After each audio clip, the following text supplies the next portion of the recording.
Hello दोस्तों, ये कहानी है एक ब्रह्म राक्षस की, जिसे आप लोग जानते ही होंगे। इस पर कई कहानियां बनाई जाती हैं और राक्षस के अनेक नाम होते हैं, जैसे कि पिशाच, राक्षस, डायन, चुड़ैल आदि बहुत से नाम होते हैं। तो दोस्तों चलो मैं अपनी कहानी पर आता हूँ। हमारे गांव में एक ब्राह्मण रहते थे जिनका नाम दुर्जन सिंह है। दुर्जन सिंह को लोग दुर्जन जी कहकर बुलाते थे। उनके घर से कुछ दूरी पर एक खेत था।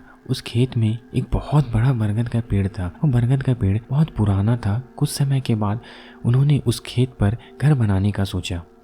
पहले वाला घर बहुत छोटा होने की वजह से उन्होंने इस खेत में घर बनाने का सोचा था। उन्होंने उस बरगद के पेड़ को कटवा दिया और अपना घर बनवा लिया।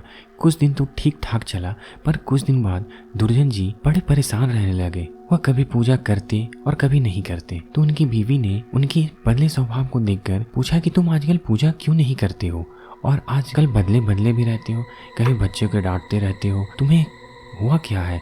दुर्जन जी के चेहरे पर मुस्कान आई और वो कहने लगे, मेरा घर तोड़कर अपना घर बना लिया है और इसे क्या पूजा करने के लिए कह रही हो? मैं ही तो भगवान हूँ, इसे पूजा करने की कोई जरूरत नहीं है। वो कभी दांत मीचते, कभी प्यार से बोलते और कभी उनकी आंखें लाल हो जाती। कि बीवी को शक हुआ ये जरूर किसी का साया है, नहीं तो वो ऐसे बात नहीं करते हैं जैसे कि उनके अंदर से दो लोग बोल रहे हो। तब उनकी बीवी ने उनको बिठाकर हनुमान चालीसा पढ़ने लगी। वो सोच रही थी कि अगर कोई होगा तो भाग जाएगा, पर दुर्जन जी पर उसका कोई असर नहीं पड़ रहा था।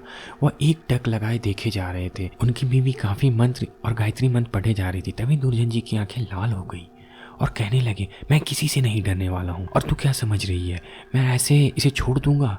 कभी नहीं। तब तक उनका छोटा बच्चा वहां आ गया। दुर्जन जी ने उसे जोर से पकड़कर अपनी तरफ खींच लिया और ऐसा लग रहा था कि जैसे वो उसको कच्चा चबा जाएंगे। उसकी मम्मी बोली कि बच्चे को छोड़ दो, इसने तुम्हारा क्या बिगाड़ा है? दुर्जन जी की पत्नी ने अपने बच्चे को अपनी तरफ खींच लिया। उसने फिर पूछा, तुम कौन हो और मेरे पति के अंदर क्यों आए हो? आप हमसे क्या चाहते हैं? आप हो कौन? तब उसने कहा कि अगर अपना भला चाहती हो तो बरगद के पेड़ लगाओ, जितना भी हो सके पेड़ लगाओ, फिर मैं बताऊंगा मैं कौन हूँ और फिर मैं चला जाऊंगा। तब दुर्जन जी की बीवी ने 101 बरगद के पेड़ लगाए। एक दिन उसकी पत्नी ने देखा आज दुर्जन जी सुबह उठकर पूजा पाठ करके आ चुके हैं।